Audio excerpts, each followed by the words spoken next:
Hello, I'm Connor Burke. I'm a Canadian from Canada. I'm in the GVI Under 18 Phang Nga Thailand program.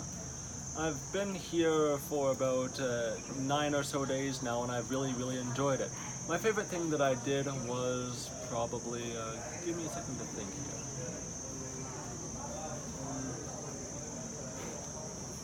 I really liked it when we were in the Thai Life Resort there at the start. We got to help build the schools, paint the schools, sorry, that was a lot of fun.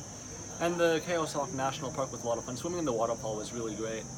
I'd recommend this program to anybody who likes the sort of humanitarian side of things.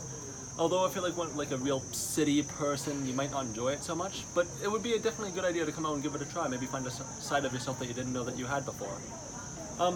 Although if you're also interested in like beautiful scenery, that would be a good idea, because I mean, we've got some beautiful scenery over here, lots of rolling hills.